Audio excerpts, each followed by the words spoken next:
Morning, everybody. Happy Tuesday again. I really can't even believe it. Okay, so I stopped share there. So what I wanted to start with, it was so January we kind of focused on calling our sphere, right? And asking the go-to agent question, making sure we're closing, right? Getting those appointments and that kind of stuff. So what I'd love for you to share is any successes from January's lead gen and January's practices. Anyone? Any ahas from the closing call last week or things that you're avoiding? I know quite a few of you were on that one. Any ahas about things you're finding yourself avoiding? Um, Christopher? yeah, so I would say the big one for me, and this actually came yesterday as I was making calls, that um, I just take no as no and not asking more questions. I was prospecting expireds, and they would just say, "No, we're not gonna go, we're not gonna sell right now." And that was I was like, oh, "Okay, thanks, bye." So that's So not common, good. right? Yeah. That's awesome. So then what did you change? Well, that was yesterday. So Mhm. today I've got a few things written down on other things to ask. So when you say no, does that mean you're not selling it at all, or does that no mean you're just not selling it right now? Yeah. So, Great. So, and Christopher, the one I love with expireds is if you were successful, where were you planning to go? okay. And then you kind of get them back tied to that motivation and what was the intention of that move and stuff. So, is that still important to you or has that decision been shelved now? So, it's kind of the same way to get to your question, which was great. And it ties them back to that motivation, right? You want to get them thinking again about why were we doing this? Yeah. But yeah, no, I So, was I was I was just glad to talk to somebody on the phone, and then when they said no, I was like, okay, thanks, bye. I was like, that's not good. That's not good at all. hey, and that's why you do it. Yeah. Right? Yep. Rachel, did you have something to add? Yeah. Am I muted or can you hear me? We can hear you. Okay. This isn't in the real world, but Jennifer and I were role playing last week and we were kind of doing objection handling on calls and if somebody we get a lot of like we're not planning on anything right now and we were kind of practicing transitioning that into are you considering any remodels or home improvements? We'd love to come over and talk to you about what might bring the most value to your home. And then you can get a little bit more information and find out if they're really not planning on doing anything right now. I don't know. It's just getting ourselves in the door to have a Hmm. deeper conversation. Cause I feel like these phone calls, we don't get much. And then, but if we can just get in the door, Yeah, you can get a lot more out of them. absolutely. And how many of you say, I'm not good on the phone, but I'm really good face to face? If I can just get face to face, they're mine, right? I hear that Yeah. from every realtor, yet Yeah. you miss the opportunity to get face to face. So, Yeah. yes, you are exactly right on that. Um, And remember, setting those appointments, that's why it's so important, right? Find your excuse to meet. That's exactly why we should meet and talk about that stuff. Okay, awesome. Thanks for sharing those. So remember, first quarter, get to every single one of the people in your sphere this quarter and ask them what their goals are this week or this year. Okay, and see if there's anything you can help them with. And then make sure to ask them. And when you have a question, who is the realtor you go to for that? Okay, and try to get to be that person for them. Okay, awesome. Keep working on that. Rachel, another thing I loved you say is that you were role play practicing. Guys, how simple was that, right? They needed to role play it to figure out where they were having a stop and how they needed to help each other move through it. That's the key of role play, right? Because you can finesse it. You can make it yours. The person on the other end can say, oh, yeah, no, that sounded a little salesy. That sounded desperate. You were raising your voice up at the end, right? Creating doubt. So I really want to encourage every single one of you to get a good role play partner. It changes everything. It really does change everything. So feel free to open your chat box. If anyone needs a partner, tell them what day and what time you're looking for a partner in the chat box. See if you can't find someone to help you. You try it a couple times. If it doesn't work, get somebody else. No hard feelings, okay? It doesn't always work for everyone. All right, awesome. So let's dig into today. So I put on the email open houses because I keep thinking I want to have you guys into generating business. However, the one thing that's new in the script book that I'd said we were going to talk about and we haven't is how to talk about the market, seller's market, buyer's market, transitional market. So what I wanted to throw out to you guys today is what is most important this morning for your business. Open houses or how to talk about the market conditions. And then that is what we're going to do. Maybe talking about the market. Okay, love it. Who else? Even if you all say, yes, I need that. I would say Chris definitely first. talking about the market because we're doing that when we're in the open houses anyways. Exactly. You need it Yes. all the time. Yeah. Okay, great, Anna. Thank you for that. All right. So where I want you to go is to page 14 in your script book. And I will share my screen so that you do not have to get it out in front of you. And the other thing that's included on this, so this script, if any of you have read the Shift book, this is where this came out of. So my entire listing presentation was created out of the Shift book a million years ago, and it has proven to not have to change through 10 years of real estate and beyond. Okay, so once you have this conversation, it really plays into everything. Out of the way, David. He's got his book right there. So these charts that I have on these pages are also directly out of that book. Okay. And I recommend these charts be in your listing presentation, in your buyer consultation, right? And then make sure you know how to have this conversation with everyone. Okay. So here's the first thing I always say to people. And this I found myself saying a lot. So first of all, you guys know I'm not even an active selling anymore. I'm just a referral agent, right? And I've had 3 listing calls this week from past clients. Okay, so that just tells you, and I have not even been right out there and in front of them for a long time. Sellers are ready. Your sphere is finally ready to start having these conversations, so get on them. Okay, but the thing I'm saying all the time right now to them is that the real estate market is very like the stock market. The value is only the value the day you choose to sell. Okay, so here's why it's important, because we are in a tiny window, I think, from watching the market, where if you can get your house on the market before February 14th, you can probably sell it fairly fast. Are you guys seeing that? Is that There's an because there's not a influx lot of of buyers. competition? There's no listings. Yep, there are no listings right now. And showings are still happening. We do not see a reduction in those showings like that, the same amount we've seen the reduction in listings. Okay, so what that shows us is we don't have enough houses and we still have enough showings. Okay, but what I said to them is if you can't be ready, it doesn't matter. That wasn't your market to sell in. That wasn't the right market for you if we can't get your house ready for the next 2 weeks. So we just have to be mentally prepared for the market that could be different 6 weeks from now versus what I can see in the next 2 weeks. Okay. So that conversation has been a lot because I have to tell them, look, it's your market. It's just like the stock market. When you sell is directly attributed to your timing, right? What your business decision is when you sell your stocks, right? It doesn't necessarily mean it's the highest. It might mean what's the best opportunity at that time. Okay. So timing means everything. And if you choose not to sell in the next 2 weeks or your timing isn't able, it doesn't matter. That just means it wasn't your market. Okay. And we will address the market you're in when you're ready. Okay. So that's why that one's important. I think it's important to explain it to your clients. Here's the other thing important about talking about the market. Okay. Now think about this.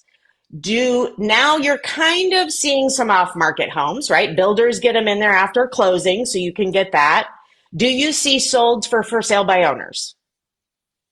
Can you comp with for sale by owners? No. Okay. So here's what's important about that.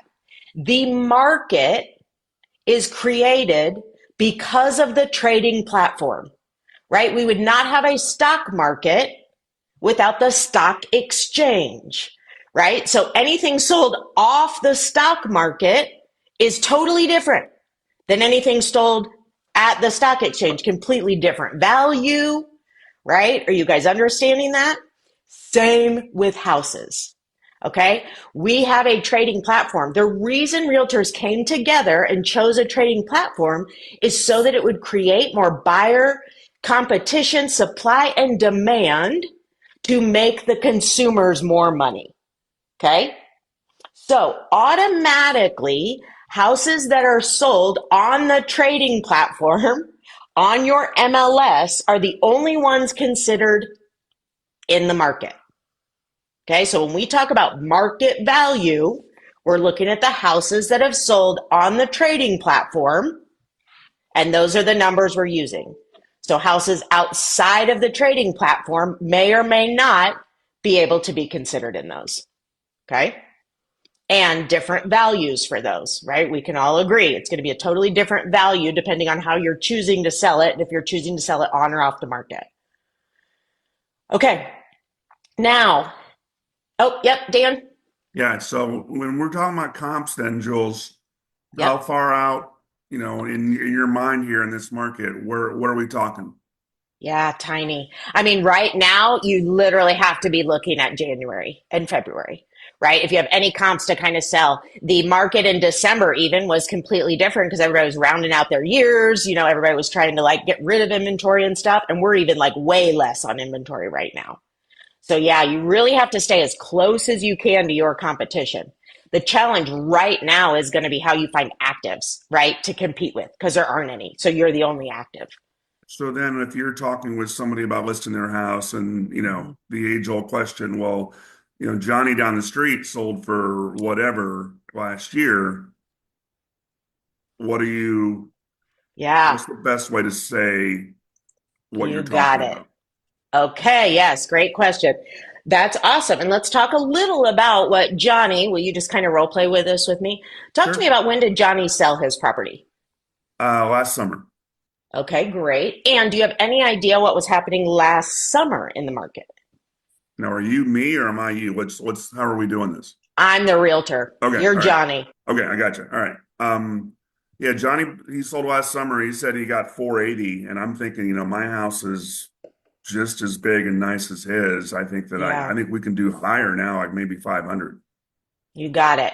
Well, let's look at your actual market. Okay. And in this instance, guys, I would have had this conversation on the phone. Okay. This would have come out in pre-qualification. And then I'd have the ability to do research and come out and have this great conversation with him. Okay. So I'm not going to do research, but I'm going to tell you what I think was happening. And you guys can tell me if I'm way off or if I'm on. So what we were seeing in the summer is we still had a lot of buyer demand in your area. And we still had not as many listings on the market. Okay, so he was selling in an extreme seller's market. Okay, so what that meant for him, okay, that meant the sellers were in charge. And I'm assuming, okay, now here's what I'm going to say. You guys know you got to look at your micro markets, right? So there are 3 or 4 markets that were still selling real fast. And then there were others who weren't. Okay. So Dan, give me an idea. Where's Johnny's house? Westfield. Okay. Let's all get on the same page. How do you feel like his market was doing last summer? Was it a strong market or was it a weak market? Well, I think just because, what I'm trying to articulate is just not like how the market is now, but just like the summer compared to January, now February. Right. Yes. So, And that's what I'm going to have you do. yeah. Right. So just talk about that. If you had to say, do it in numbers, right? Because clients have to have numbers to compare it with. Right. So if you had to say how many listings were looking at houses in the summer. Oh, sorry. Say it again. You cut out. If you had a buyer that was looking in Westfield in the summer, how many houses would they have had to look at and choose from? Okay. Yeah, I don't know, but that's a good, okay. Okay. So Yeah. you're going to look at that, right? What was the competition like? Then you're going to look at what were the showings doing. Okay. So then you're going to find out were showings on an increase in the summer? They were, right? They always are. What are they doing now? Decreasing. Okay. So right there, you're showing a change in the market. The summer market, more buyers come out. Right now, you're already facing just a seasonal market change because buyers tend to hibernate in our area in the winter, just like the bears. They go in for the summer and they come back out in spring sometime. Okay. So that's one way you can kind of tell them that. Okay. The other thing is you can also look at list to sale price and days on the market last summer. Okay. So you guys have charts that show what's happening with days on the market, right? You can pull all that right from your statistics. Get that out and show them. Here's where we are. Here's what was happening last summer when Bill sold down the street, or Johnny, I think, we're selling his house. Right? And what we were seeing is showings were going up. Houses were selling twice as fast. That number has doubled in the last 6 months. We see houses that were selling at 5 days then, and now it's taking 10 days, which in real estate terms just means twice as long to get an offer. So what's important is in the market you're in now, here's what it looks like. So it's taking longer to sell. We have less buyers out there. So the important thing is going to be for us to be competitive with the houses they actually have to choose from, because they're not going back and picking your neighbor's house. That was a different market. Does that help? Yes. Okay. So when you say list to sales price, you're meaning what it sold for based off of what it was Correct. originally listed for. Okay. Yes. All right. And why is that important? A lot of you haven't dealt with that number if you came in the market in the last few years, right? That number hasn't been anything you cared about because it was always like at list or over. Exactly. Price drop. Yeah. Yep, that's exactly. So you have to look at how much they're dropping their price. Okay. And you have to look at the history, because obviously the longer it takes, the more they drop their price, the less they needed to be started at for their list price, right? It shows you exactly where they should have started. Okay. Yep. So all Great. of that is super important. And you'll see those numbers. They will have been stronger in the summer than they are now. Yep. Great. Okay. Thank you, Jill. You're welcome. So your historical charts are important for conversations like that to really show them, here was that market. Okay. Here's how we determine that market. Okay. So now let's talk about how we determine those markets. Okay. So in layman's terms, how do you define a buyer's market? Anyone have an idea of what they say when they say a buyer's market is? I'm opening my chat box in case. Isn't that when there's like 6 months of inventory, like the turnover, something like that? Okay, great. So here's how I explain it. A buyer's market is when the buyers are in charge. That means the buyers are making most of the decisions. Okay? That means buyers have lots of things to choose from. Right? They can see 15 houses and they're going to make sellers compete against each other, negotiate hard against each other in order to get the buyer that's going to accept that property. Agree? So when it's a buyer's market, the buyers are in charge. The buyers have tons to choose from. The buyers are truly going to determine what we're going to pay for this house. Okay? Does that make sense? Give me some hand nods or some thumbs up if that's making sense. Okay. On the other side, the seller's market is what? When the sellers are in charge. What that means is the sellers can get anything they want. The sellers can get whatever price, right? Because there's not enough buyers and the buyers are going to compete for their houses. The sellers will not have to negotiate very much. They're going to put out a house and say, here you go, Mr. Buyer, take it or leave it. Okay. So now explaining it that way, how does that help you with kind of talking to them in layman's terms about what a buyer's and a seller's market is. Okay, so it's easier to, sorry, I'm going to try to zoom in on this. Okay, so let's talk about this.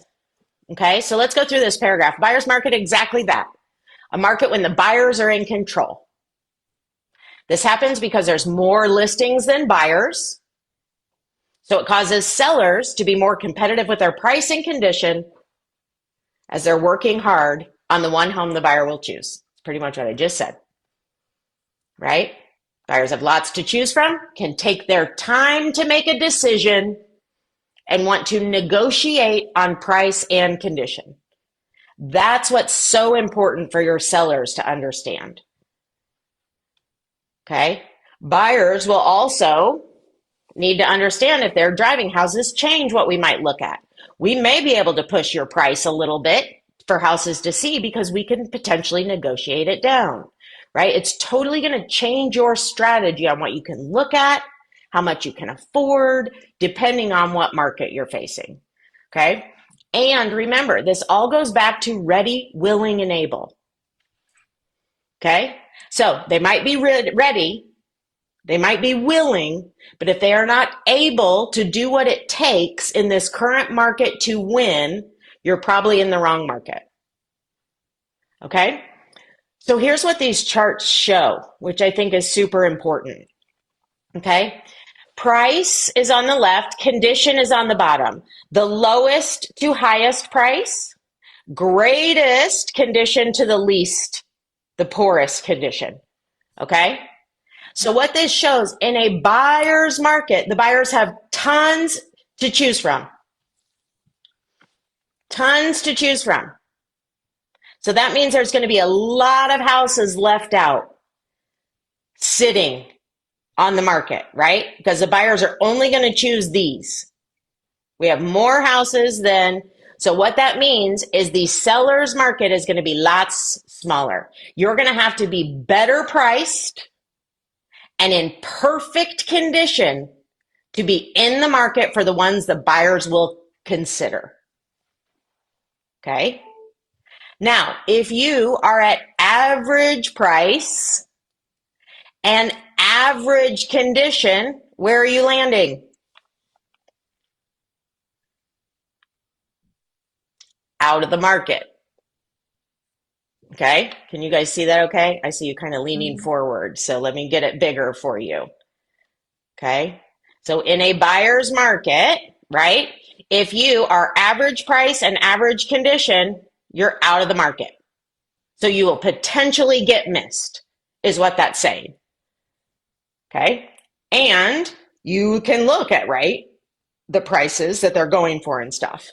Okay, so what this will look like is lots of houses on the market and very few pendings. Okay, that's how you can think of this. You can pull up all the listings in your area and there's going to be a ton of actives, which are kind of out of the market because they're kind of sitting there, versus the ones that are priced right and the ones that buyers are going to grab first, which is the ones that are in the market. And in a buyer's market, it means you have to be more aggressively priced and better condition. Is that exactly what you guys are positioning your sellers for right now? Right? We didn't have to do anything a while ago when we were in a seller's market. Now we got to position them. We might have to do some work. We might have to do more cleanup and preparation. Okay, what questions on that, on the buyer's market?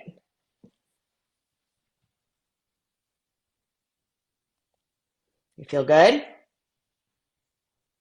Okay, so let's talk about the inverse, right? The seller's market. So the seller's market is opposite. We kind of talked about that, right? Sellers are in charge. There's lots of buyers competing for only a few houses. This causes buyers to have to be much more competitive with their offers. They have to negotiate less. And the sellers have the most opportunity for the highest price. Do we all agree on that? When it's a seller's market, it's when the sellers have the most opportunity to get the highest price. Okay, so that's a great conversation when you say, what's most important to you? Putting the most money in your pocket or getting the highest sale price? And if they say highest sale price, then you say, okay, great. So at a whatever percent appreciation, we got to wait. You're not in your market right now. Okay. So I'm trying to zoom again on this one. And I don't know why I can't. I did the last time. Ah, there we go. Okay, sorry. So now let's look at the seller's market. Okay. Same exact thing. Price, below, above, condition, great, poor. When you are in a seller's market, there's lots to choose from. About anything will make it in the market, right? Because there's so many buyers, you can just say sold for sale and everything's going to sell. Average price, average condition, fine. You're in the market. It won't matter. There's enough buyers. Okay. It'll be rare. If we get into this small percentage, we're in big trouble.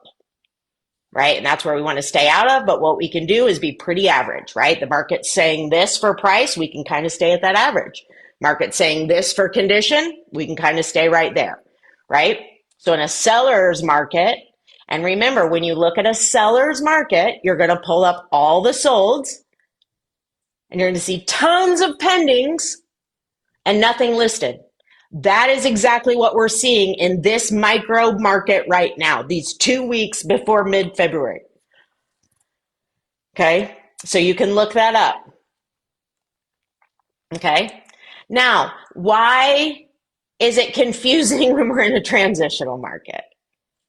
Okay, so the market is constantly in flux. Before I do that, let's go back to Rachel, okay, because these numbers are important. She was talking about some numbers earlier. So a seller's market is considered less than 4 months of inventory. Okay, less than 4 months of inventory. Now, I am going to say from studying the market, I would move that down right now because houses have been going so stinking fast in the last few years, right? That's an over time average. And right now in our market, right, it's doing more. Okay, so in a transitional market, the challenge is we kind of have both sprinkled in. We have some areas that are performing in a seller's market and some areas that are in a buyer's market, right? If you pick 2 different price points in 2 different areas, you're going to see, oh my God, we have 10 to choose from in this one and this buyer has none, right? That's because they're working in 2 separate markets and the market is trying to shift and regulate. Okay, eventually everything will come back. We've been in a seller's market and everything will shift back to a buyer's market. It just always does, back and forth. So right now we're in the transitional market. And what that means for you as a buyer or seller and me as your realtor is that we have got to know exactly what's happening in your micro market more than we ever have before.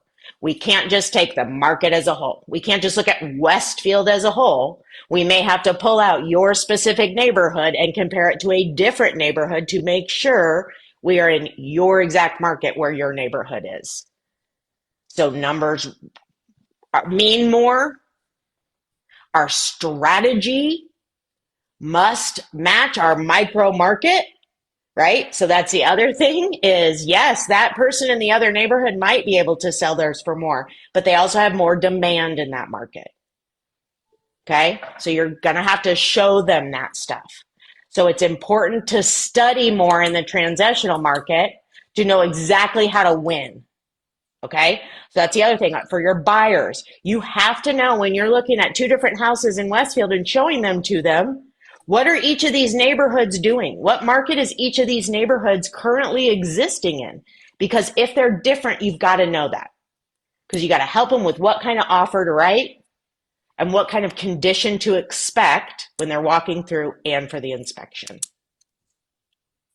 Okay, we've got 1 minute. I know that was a lot.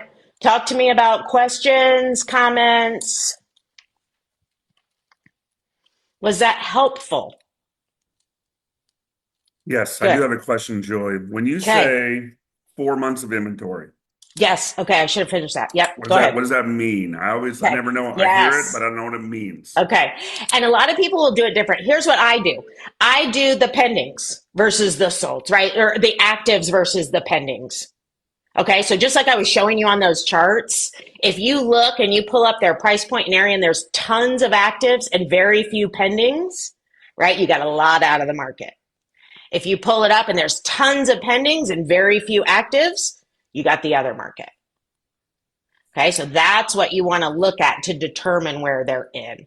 Okay, now a lot of people will consider, now if you want to do the math on it, okay, you would take the number of actives divided by the pendings. So what that means is it will take this many months at this activity of buyers to get your house sold.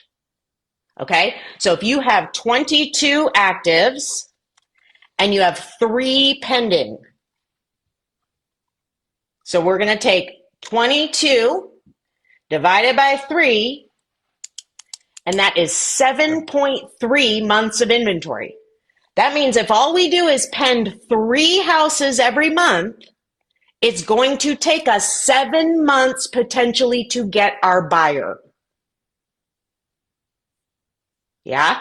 You guys follow me there? That's good. Yep. Okay. So that's what you need to look at. Lucy's going, no, that sounds crazy. Okay. So you've got to look at that. Okay. You can also look at your solds versus your actives, right? People will do that appreciation percentage all different. Since I use comps, I think it's the best way to say what the traffic is right now and what the buyers are snatching up.